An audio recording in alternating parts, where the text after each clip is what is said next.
time for My Jericho Question Time with John Mair. Hello and welcome to the fifth My Jericho Question Time. They're all recorded and they're all available on YouTube for eternity. Look them up on myjericho.co.uk. Now, some of you may know that I was one of the very, very junior inventors of the BBC's Question Time in 1979. I was Robin Day's gopher for a month or more. Life has got a bit better since then. Tonight, it's all about Jericho and Matters Jericho, a lively hour with a lively panel. Let's introduce them. David Feeny from the Jericho Wharf Trust. The first time they've appeared on My Jericho, at the fourth time of asking, the JWT have been in their bunker fighting for their dream of the boatyard side for nigh on 2 decades now. Second, Professor Gary Browning, Professor of Political Thought at Oxford Brookes University and a Jericho resident. Bernadette Evans from Branca Restaurant and Deli in Walton Street and the founder of Jericho Traders. And Councillor Alex Hollingsworth, who represents Jericho and Carfax in Jericho since 2021. He'll opt out of the boatyard discussion as he is conflicted, so you won't see him then. And finally, Sarah Edwards of the Green Party. Now, discussion and debate are the name of the game on Question Time, so please, panelists, feel free to interrupt each other, feel free to argue. First of all, let's question to all of you. Are you hopeful for the future of Jericho, Oxford and the world? Who'd like to bat first?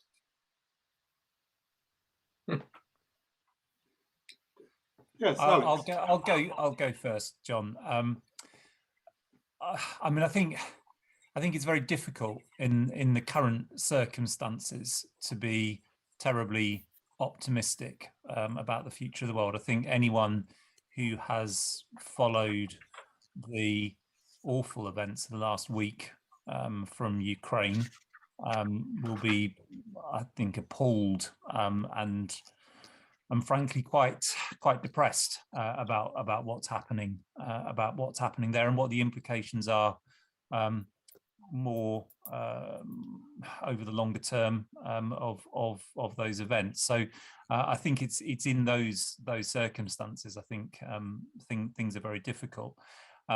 It's been a difficult couple of years for everywhere because of the pandemic. I think we're beginning to see what the future shape of Jericho, of Oxford, of the UK and the world is beginning to look like. But I think it's still not entirely clear what the positives and the negatives are going to be of that changed world. It's certainly changed, but it's I think the glass is probably half empty at the moment rather than half full. All right, thanks, Gary Browning. Are you hopeful for Jericho, the world, and Oxford? I think I'll kind of come in with a different viewpoint. I would say I am hopeful, and on the mix actually. I think Jericho is a good place to live, and over the last 20 or 30 years, I think it's got better actually. And why do I like it? Well, I think it's got a mix actually. It's got some long-term Oxford residents. It's got some newcomers. It's got a mix of ages. It's got students. It's got kind of businesses. It's got kind of cultural stuff. It's got a health centre. It's got lots of. It's got a cinema. It's got lots of stuff, which is good, I think. And it's a mix.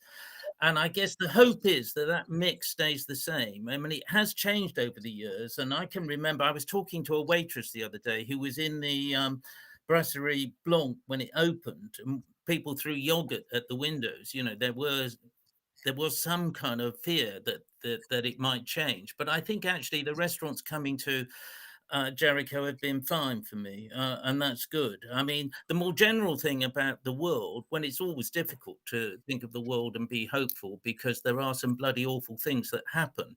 And certainly what's happening in the Ukraine is pretty awful. And indeed, the virus was pretty awful. On the other hand, there were really good kind of the Jericho Health Centre and residents, I think, really kind of warm to the need to kind of really put their backs into trying to do things. And even on the Ukraine, I think I did attend something at the Blavatnik School of Government put out on what's at stake in the Ukraine the other day. And I think it's good that there are universities in Oxford which are kind of opening up to kind of considering serious issues like that. I would kind of be interested to see if the Blavatnik Centre says, School of Government says something about Blavatnik, who's was born in the Ukraine and is a Russian with and has been kind of associated with Putin and others. But I certainly did appreciate their kind of discussion of some of the issues on Monday. So I think the mix in Jericho is good. Keeping that mix, though, is dead important, or kind of enhancing that mix is dead important. And I think we've got to kind of go forward and realize that things do change, but try to get that mix right and not be too inward looking, and to have discussions like in this program and in other stuff where we kind of open up to wider issues like the Ukraine. So, I don't think we can be complacent, but there's a hell of a lot in Jericho, I think, to be positive about. And actually the stuff that you're doing, John, here in this kind of My Jericho is worth it, actually, because there's lots of people in Jericho with stuff to say. And I always get something walking down the street. I get a cup of coffee and a kind of pop-up coffee in Edge, and always chat to people there. And it's good, so I enjoy living here. I think there's Gary, thank you very much. Checks in the post. Bernadette, are you hopeful for Jericho, Oxford and the world? Yeah, I think in terms of the future of the world, that might not be a question that I will be able to answer, but yeah, in terms of Jericho, so for me personally, I think, and for other business owners I know in Jericho, we've been trundling along for quite a few years, quietly, and there's been years of stability in terms of outside influence and things that have influenced or affected our businesses. And it does very much feel that we're being kind of buffeted around a little bit at the moment. We've got a lot of things we're having to react to, and which we're finding difficult, actually. So, but what you were saying earlier, Gary, before, our community, I feel, is actually very strong between the shop owners and also the residents, because that's, we are a really strong community. And I think, in a way, the problems with COVID and the road closure, and now the problems we're facing, has brought us all closer together. And I've really enjoyed that part of it. And I think also what's worth noting as well is that we're a really kind of sort of ethnically diverse community as shop owners, and 40% of the 54 shop owners in Jericho don't have English as a first language. So that's something that I'm really, really keen to make sure that we keep in Jericho. And that I know our shop is really gentrified, and but I do think it's really important that we keep all of those sort of older, kind of more, all of this established shop owners, and that they don't change, and that we do try and keep all of those shops as they are, and we try and keep some kind of stability. David Feeny, are you hopeful for Jericho, hopeful for Oxford? Well, as Alex and Gary in particular have already referred to, that there's a sort of cloud hanging over hopefulness. I did have a mixed day on Saturday with another hat on. I'm a trustee of the Oxford Orpheus Trust, which is a charity for choral singing, and we had a post-COVID sort of re-emergence in the town hall, and we had a wonderful evening of singing, which our music director dedicated at the beginning to the people of Ukraine. And I think everybody had a very, very moving evening. And I think while what is happening in Ukraine is clearly terrible in terms of what the Russians are doing, the inspiration you can take from the leadership and the people of Ukraine is, something to hang on to. I mean, coming back to Jericho and what John always refers to, I think, to annoy me as the JWT bunker. One day he may explain what on earth he's talking about. I see Jericho like Gary, as a wonderful place to be. And one of the things that makes it wonderful is the mix of people. So Jericho's sort of got, almost everyone in Jericho seems to have a strong community sense. But in fact, we're a big mix of communities. There are a lot of close and active communities.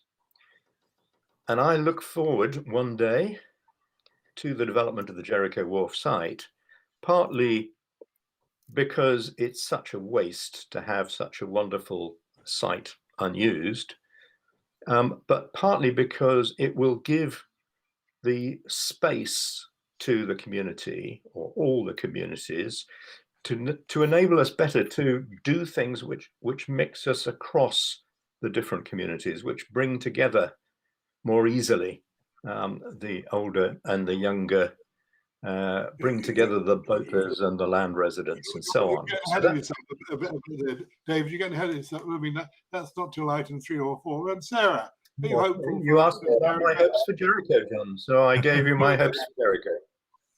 Fine. Sarah, are you hopeful for the Yes. world and for Jericho?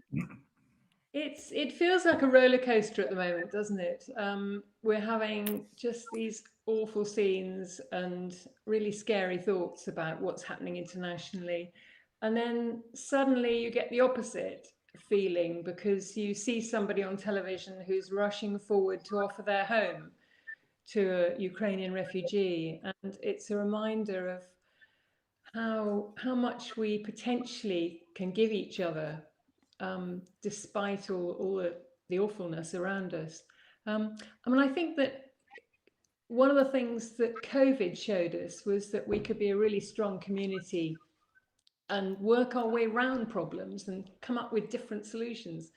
And I think COVID has really strengthened the community spirit. I really feel that we've seen that around here, as well as I say, creative solutions to the problems it threw up.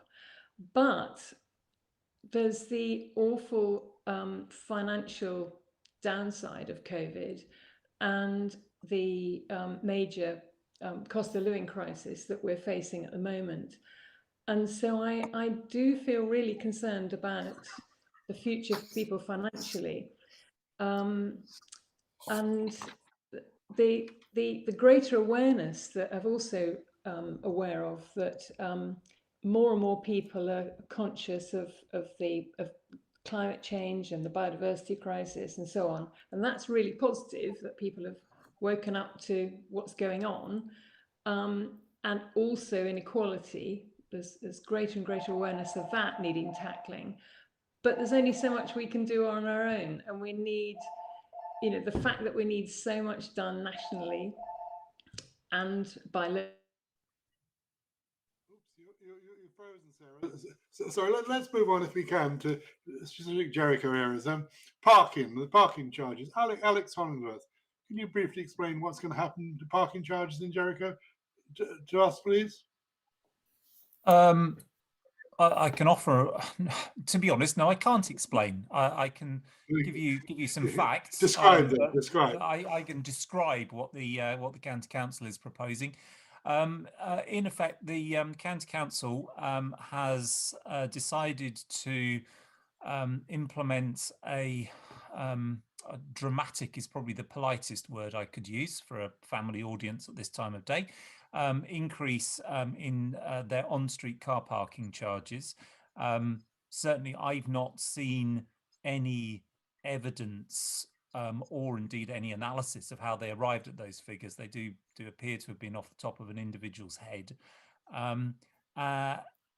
The initial proposal was in effect to also make Jericho part of the city centre, sort of essentially rewriting geography, so that Walton Street became part of the city centre. They've changed that slightly, but to my mind, not adequately. Some of the changes, some of the increases aren't gargantuan, but the one that I think that's got the headlines, and I think rightly so, is the proposal to make 3 hours of on-street parking during the day on weekdays cost £15, an increase of well over 200%. that seems to me ill thought out. For the last 4 years, the city and county councils have worked together to ensure that car parking charges were coordinated. The charges for Jericho were designed to be roughly equivalent to those in St Clement's, where there's an off-street car park run by the city council. There was no coordination this time. These increases came completely out of the blue. We had no idea they were coming, and the disconnect now is huge. And I'm sure Bernadette can give you the details. The fact that it took me and Bernadette and Ken Paul several days of exchanging emails to work out what was proposed is probably indication of how well publicised this was. It was tucked away in an appendix of a council report at County Hall, not labelled properly. So that's my understanding of where we're at. So I'm not endorsing them in any shape or form, as you can gather. Bernadette, you're obviously the expert on Jericho parking. Can you explain a bit more on your reaction to it as a trader? Yeah, so the first thing that we all thought was that it must be a mistake. And I did hear about it, and I just kind of thought, actually, that can't possibly be the case. And so I wasn't actually that worried. I thought, oh, it's just a mistake that someone's typed it up wrongly somehow. So all the things which Alex just said, I absolutely agree with. And also to thank him. He was really amazing at the council meeting recently, where he spoke and I spoke and some others spoke as well. And he, Alex said, we pointed out we're a suburb of Oxford, and we are a periphery shopping neighbourhood, and we're not the city centre. We're, depending on how fast you walk, we're 15 to 20 minutes walk, from where we are in Branca to, say, Carfax or somewhere. And it's really about fairness. If you were to come, you needed to come by car and you wanted to go to the cinema, and it would cost you £5 to park in the Westgate, to go to the cinema there and have lunch in the daytime. And it would cost you £15 to park in Jericho and have lunch in the Bookbinders, followed by a film at the Phoenix.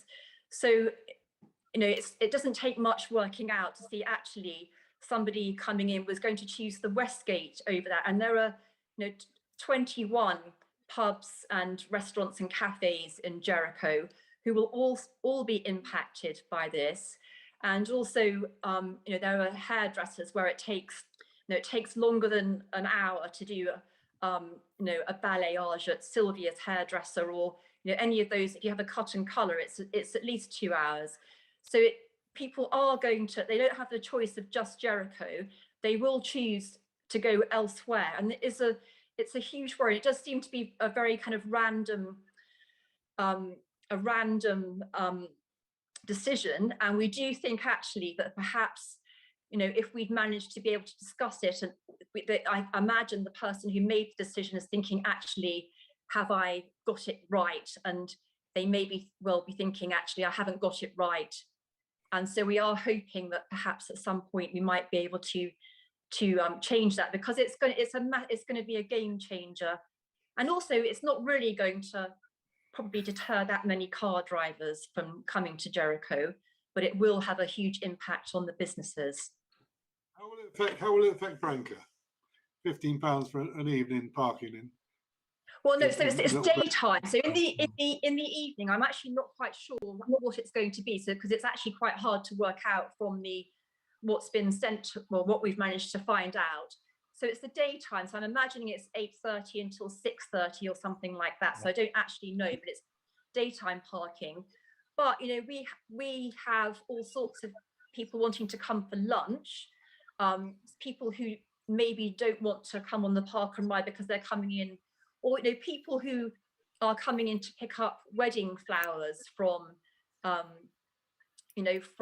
Daisies, or when Barefoot reopens soon, a big birthday cake, things which are hard to do on a bus. And also, people are time poor, and they will go to wherever is easiest, and that won't be Jericho, unfortunately. And we are inevitably going to lose customers.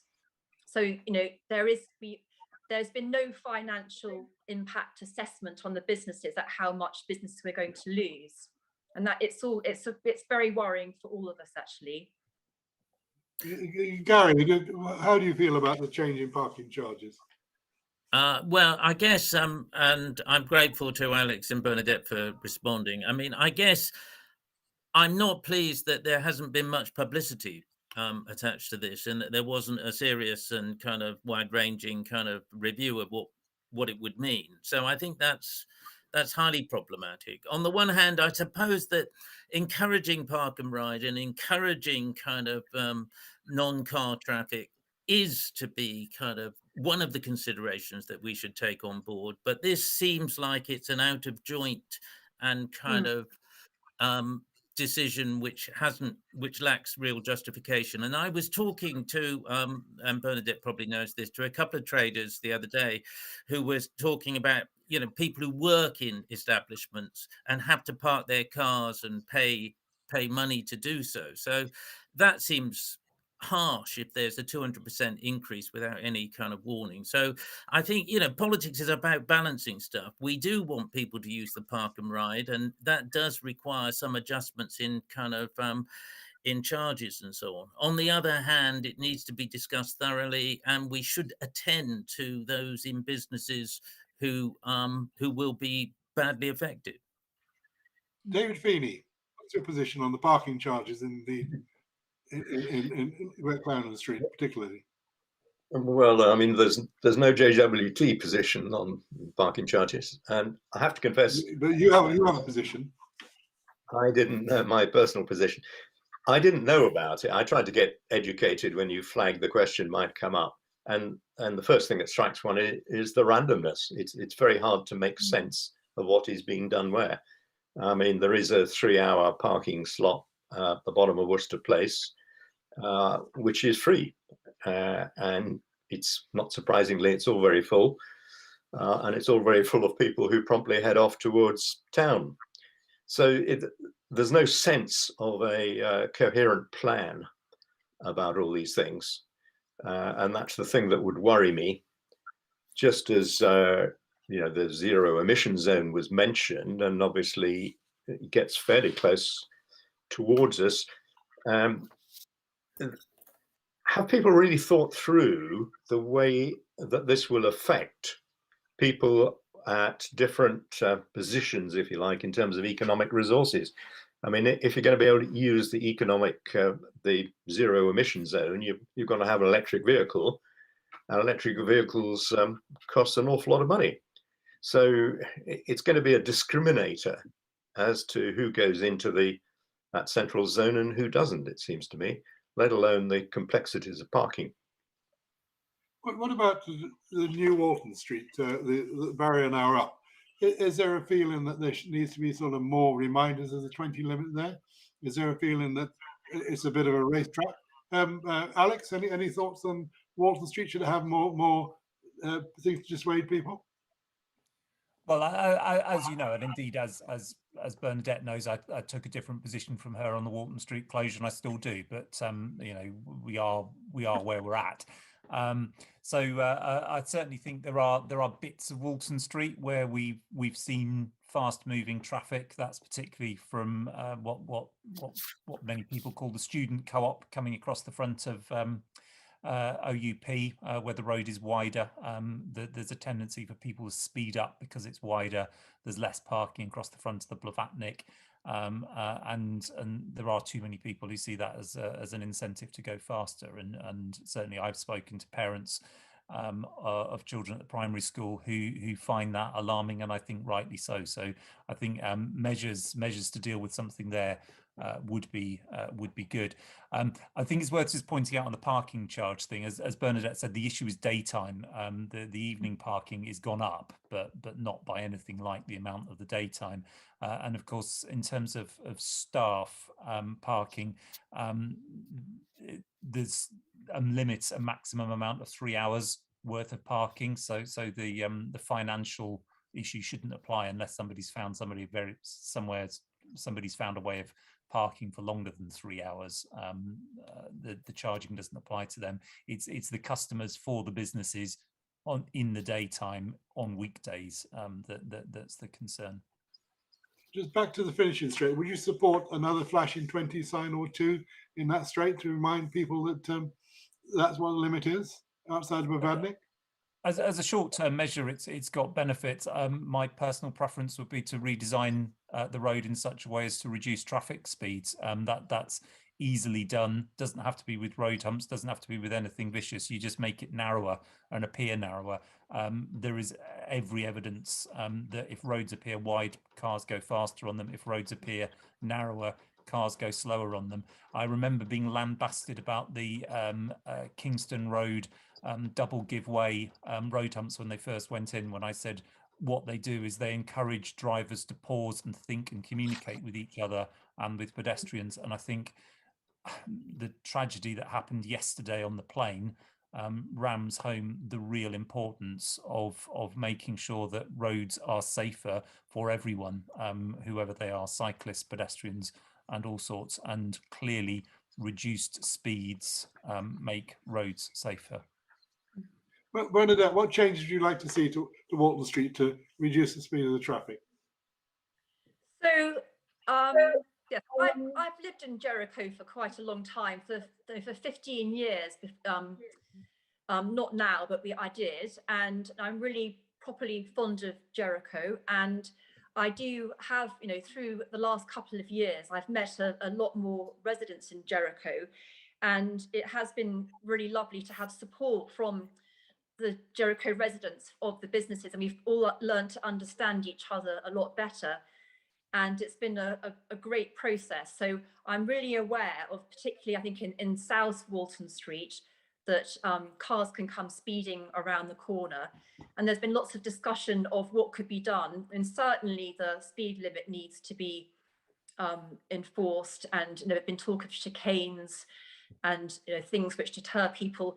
It just seems to me that it would be, if Jericho could be made to be such a bore to drive through, like the long way around rather than the shortcut, that would be a very possibly or probably inexpensive way of solving all sorts of problems. If someone drives through Jericho to get to, say, the Westgate, and it takes them far longer than they imagined, they'll think, actually, gosh, I won't go that way again, I'll go the way I should go.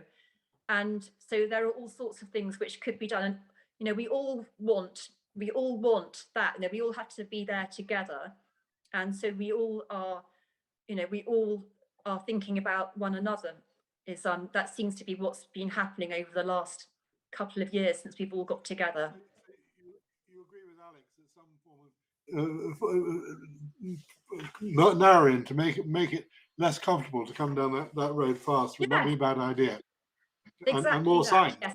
And also, I'm always I'm a really incredibly considerate driver. So I used to cycle in Jericho, and my daughter now lives in Oxford and cycles around. And so, I think we do need to be considerate and smile at one another and make way. But then, if you're not that way inclined as a personality, then other things need to be in place to encourage that kind of behaviour. So yeah, I think that all those things need considering, and they're not I don't think controversial at all. It's all those things should be happening, and but with data backing it. So data needs to be collected to see who does drive through Jericho, and to see and where they visit, and do they just use it for a cut through. And those kind of people, I think, do need deterring from coming through. And all the shopkeepers would, I imagine, all the ones who I chat to would agree with that. The county hasn't collected any data on Walton Street since 2019, as far as I can see. I've been trying to... Yeah, that is a thing, and that's something which I've been linking in with Jericho Connections and various residents groups, and we have got that sort of common ground that we need a comprehensive traffic survey, and there's been lots of people have looked into that in detail, and we've worked out a really excellent way of collecting that data, so we'd know what we were dealing with. So we'd say identify the problem, and then we can work out what the solution would be. Let's move on, if we can, to Estate Agents Board, which is the question from Joel Mann, who is in Switzerland at the moment. She gets excited about the fact that estate agents leave their boards up even after they've rented places or sold places. Now, as I understand it, the law says they've got to be down in 14 days. Does that exercise you, Alex? It exercises me to some extent, certainly. I mean, I think we're talking about probably one or two. I'm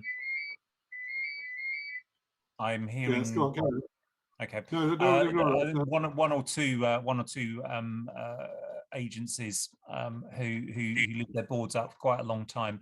There is the law is quite clear. It says that you have to take your board down within 14 days of concluding the tenancy. Now, many of the boards, which I think Joel is thinking of, are related to students and student tenancies. My own daughters are students, one of them in Manchester and one of them in Bristol. And I know from experience of the kind of tenancies that they have that the process of going from essentially reserving the accommodation to actually finalising the tenancy is long and winding, because you need to sign all sorts of legal guarantee documents. So my suspicion is that the boards are legally compliant. It just takes a lot longer than people think to conclude the tenancy. It's no longer the case that the students write their names on a bit of paper and sign it and you're done. There's a long and convoluted process to go through. So I suspect it's not that there's lack of enforcement, it's that the thing takes longer than necessary. But it will be something, I think, to remind estate agents of that it would be good if boards were taken down. The biggest estate agent operating in Jericho proper tends to take its boards down in a timely way. It's I think a couple of the other agencies who tend to leave theirs out for longer than is appropriate. Shame, Alex. Who tends to be tardy? Who's tardy in taking their boards down? Well, as I said, I think there's one agency who tends to take theirs down quite quick, and they have a lot. Whereas it's the ones and twos scattered around which can take a bit longer. How do people get the boards taken down? What's the procedure? Well, the procedure would be to contact the city council, because if they're left up past the 14 days, they'd be in breach of the 2007 advertising regulations. I may have got the wording wrong. 2007 is correct. I've been looking at those in relation to something else recently. So it would be contacting the planning enforcement team at the city council. But as I said, I think my own experience would point to the fact that almost certainly the boards are not breaching the 14-day limits, because it's taking longer to conclude the tenancy agreements than perhaps people imagine. So Sarah, you're now back with us. What do you think about visual damage by estate agent boards? What could be done about that, particularly around Jericho? Yes, I'm sorry I ducked out. My machine evidently lost the link. Yeah, I don't know because I didn't hear the beginning of what Alex said, and I don't know if I've got anything to add. Well, it's estate agents leave their boards up more than 14 days after they've rented or sold a place, and that's against the law. Yeah, sure, and it ought to be enforced. I mean, they're pretty ugly, aren't they? I agree. We don't want them up any longer than necessary. When I saw that on the list, actually, it reminded me of the rather confusing boards that go up, which end up advertising a summer fete. You know, those ones where the estate agents sponsor something, and you think, oh, there's another property up, and it turns out to be the latest fundraiser. Can we be positive for a moment? I was very surprised to see the hoarding outside of the health centre, which Lucy's have done a history of their company. Bernadette, you're across the road from that. What do you feel about those hoardings? Bernadette had to leave. Bernadette had to leave. Never mind. David Feeny, have you seen those hoardings? Any Yes, I views have. on them? Yes. Well, I found them rather interesting, actually. I found myself walking around and reading them, just as I did when the Radcliffe Observatory Quarter was initially being developed, and there were lots of interesting boards. I enjoyed just sucking those sorts of things up. And obviously they're temporary, they disappear when the development's done. So would you like to see the boatyard developer put up some boards with his plans on the outside of the boatyard? I'd like the boatyard put up rather than boards put up. We had new boards put up in what, 2015, I think it was, and they're still there. They're still showing pictures of the development that was proposed in 2015, not the development that's proposed now. You know, I think it's one of the many things that are not right at the moment. Okay, Gary, have you come across these boards in Walton Street for Lucy's, and indeed any views on that? Yeah, well, I mean, I did see the one at the old kind of Jericho Health Centre and the Lucy's, and I thought it was okay actually. In that I found myself interested, and it was informative and so on. It doesn't seem as if it's the same eyesore that some of the estate agents' boards are. Though I must admit, I am not that overly kind of upset about estate agents' boards either. It doesn't seem a massive problem, though. I could imagine it might be irritating if one's next door to it or something. So yeah, I found the Lucy's one quite informative. So and done reasonably tastefully. So that's okay. And the estate agents boards, I guess the writing to those agents and putting a bit of pressure on them might kind of do it. I thought things were moving more online these days, so that we might move away from this concentration on boards. If we can move on to the boatyard, Alex, could you explain why you're going to recluse yourself from I'm discussion, going to recuse myself from this part of the discussion because where I live on Canal Street is extremely close to the boatyard and is actually touches the community centre building, which has been part of some but not all of the various planning applications over the years. I therefore deem myself to have what in legal terms is a pecuniary interest, so a conflict of interest, a financial conflict of interest because of the ownership of my house, and therefore I have never taken any part in any discussion as a councillor with anyone within the council or without, and I will withdraw from this discussion now because of that conflict and return later if you'll let me. We'll see you later on. Right, okay, let's move on to the running store called the boatyard. David Feeny, give us your dream. Sorry, John, give us your what? Give us your dream for the boatyard. What's your position from the bunker for the boatyard? What would you like to see? Well, we'd like to see what I think we've said for a very long time we'd like to see. We would like to see the site developed with a scheme that is worthy of the site and the setting of the church and so on. And we really want to see the facilities for both the land community, the community centre, and the boaters, whose, if you like, community centre this site used to be in the days that it was a boatyard. And we'd like to see a lovely public piazza, where people from all over Jericho can gather and celebrate all sorts of events. So, what we want to see is really quite straightforward. Our sadness at the moment is that we see four very strong reasons why what is currently being proposed is unlikely to deliver what we think most people want. And we've listed those, and I'll rattle them off, but we can go through them more if you wish to. We want to be convinced that the public space, the piazza so-called, can be modified so that it operates effectively. We want to see a bridge, which is, of course, a policy requirement across the canal. On the bridge, we want to see a boatyard that is not flooded all the time, and we want to see affordable housing. We think Jericho is owed some affordable housing. So that's what we want to see, and we want those four things fixed, and we think they're fixable. hang on a second.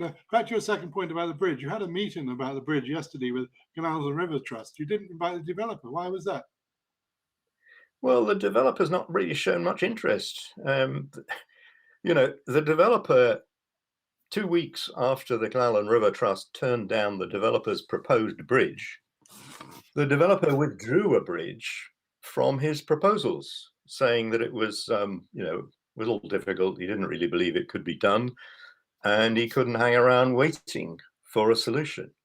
That was back in just over a year ago, in January 21.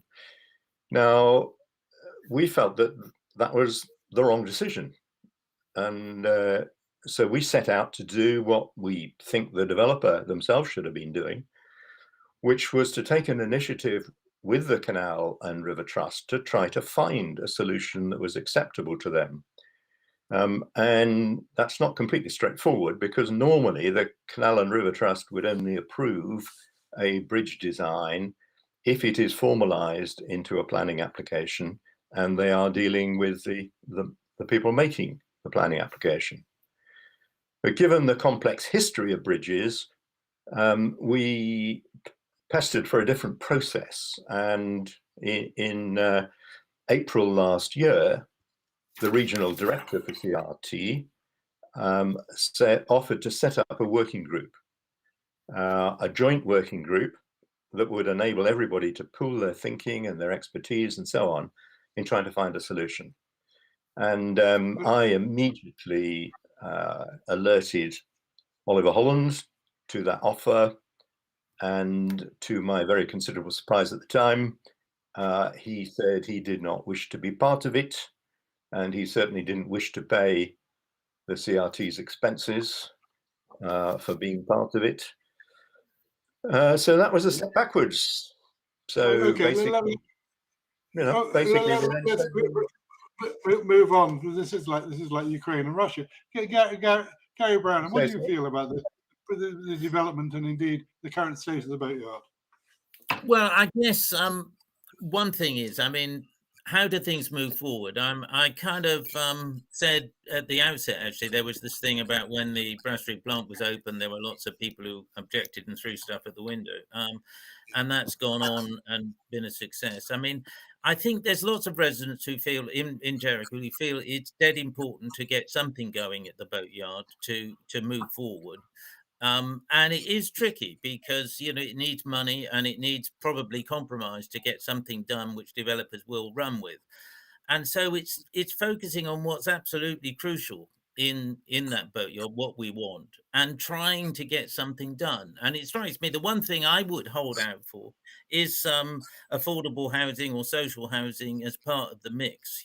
I think there does need to be a bridge, but whether it's right there or whether it's where the present bridge is another matter. But I think there does need to be some movement forward, and I think the developers should be pressed to allow some social housing. I think some compromise. You might not get an ideal scheme, but it will be better than what we've had for the last 20 odd years, and I would compromise on the size of the piazza and on the size of the community centre, and maybe even on the number of boatyards that are there. So I would want something done, but I would want us to think through what the hell do we really want to prioritize. And for me, having a mix of housing in that setup would be important, and press the developer to do that. But I would be willing to compromise to get something done, because all of this costs money, and people need to respect that.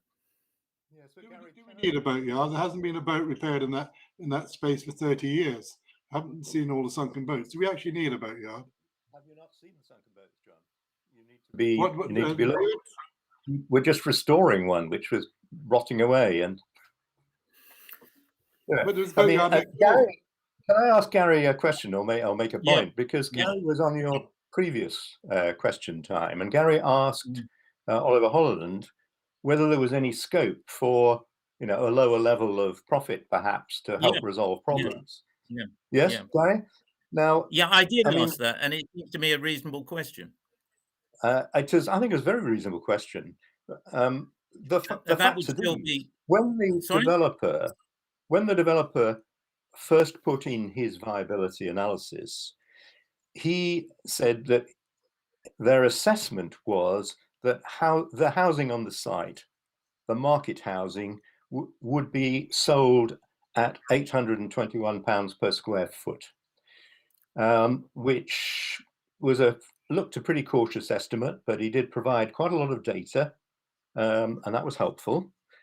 However, just when we thought we were on the brink of solving a lot of problems last October, the developer then said, no, I've decided I'm going to take the forecast of the so-called evolution report, which was £714 per square foot, which meant, £2.5 million coming out of the expected revenues of the scheme.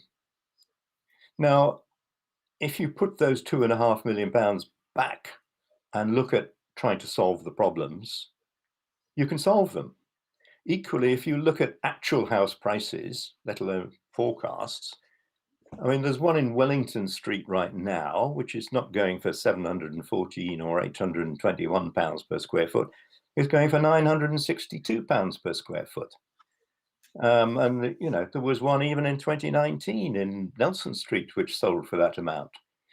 So we're not being given the right figures. And that's why we apparently can't have affordable housing, and why we can't do the other things that are needed to fix the problems. That's, I'm afraid, where we're stuck. Well, I think pressure on the developer to kind of to make a reasonable but not excessive profit is reasonable, Absolutely. How that's decided is complex, and it's in negotiations and it's mutual pressing. But I would say that for me, the priority is social and affordable. I'd say either social or affordable housing as part of the mix, because I think compromises probably do have to be made at somewhere along the line. Some have already been made. Yeah. So, David, would you prefer we had mud than we had this current scheme? Are you prepared to carry on fighting for another 20 years? John, we just don't think the current scheme will work. And the frustrating thing is, it can be made to work. If only the developer and the city council would sit down with us, we can talk through how it can be made to work. That's the frustration. Where's the finance going to come from? I mean, there is no point in having a scheme which delivers a desolate space because there is nothing to animate the space, because you've got a slab of housing on one side, you've got no bridge with people coming across a bridge. It's a bit of a nightmare. The scheme's delivered that way, and the community centre is only half developed because the scheme's not attractive enough to raise funding. I mean, you've got to have a credible plan for the thing to work. Let's get real, David. There will be no bridge. The Canal and River Trust won't allow a bridge. The piazza, which is going to be the centre of activity, the only activity in Jericho last year has been in Mount Place, and I've put it on. What are you going to put on? John, why are the Canal and River Trust sitting down with us if they agree with your assessment that there's never going to be a bridge across the canal? You obviously know something that they don't and we don't. I've read the report. But okay, let's move on to the piazza then. What's going to happen in the piazza? Is there going to be maypole dancing, a monthly market? As I say, the only thing happened in Jericho last year has been in Mount Place, and I've put it on. And that's probably the place to put it on. Yeah. Well, you see, this is what I find surprising, John. I think, what's happened in Mount Place is terrific for the community. And I congratulate you and I congratulate Greening Jericho for your roles in achieving that. It is so important that the community has space in which to come together and mix with each other and enjoy. So I thought you would be a champion of the public space in the new development. And I'm rather baffled as to why you think public space in Mount Place is a good thing, but public space in the piazza is not a good thing. I think it's a good thing in both places. And they're different sizes and they're different contexts and different ambiances. and they should be wholly complementary. Gary, any views on or indeed I Sarah? mean, Any Sorry, views? is that me? Oh, sorry. Yeah, go on, Gary. Let Gary go first. Gary. well, I mean, just that. I mean, yeah, public space is dead important, but there are. I think there has to be a pretty good idea of what you're going to put on in them, and if there is a kind of track record of putting stuff on. I've certainly put on stuff as part of the Oxford Brookes kind of festival, Think Human Festival, and I'm doing it now, and we've kind of built up over about 7 years, 8 years doing that, and so that we've got people who put stuff on. We use all different kinds of places. But it doesn't just happen, there needs to be a kind of commitment and a kind of a generation of kind of people who are committed to doing that and know how to use spaces. And we can be pretty resourceful in making use of all kinds of different spaces. And there are different spaces in Jericho which can be used. So for me, the size of the piazza doesn't seem so crucial. I mean, you've got to decide what to stick with in these debates. And I think the affordable social housing for me matters more. And I'd like to see more detail on what would be put on in any kind of piazza. Sarah, you want to speak? Yeah, I was just going to say that I think that we need to remember that the 4 key things that David referred to, which are key elements of the proposal, they were outlined in the Jericho Canal Side supplementary planning document several years ago. I mean, those are things that were supposed to be core to this development. I think one thing I would add is that the fallback is the possibility of compulsory purchase.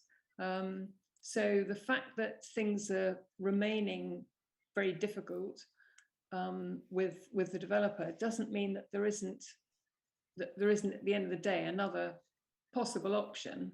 I mean, David touched on the finances and the evolution report, and just to remind people that relied on some very flawed comparisons with property out in Barton and Wolvercut, which were not realistic comparators for Jericho. Before we get into too much technical detail, Sarah, the JWT has less than £1,000 in its bank account.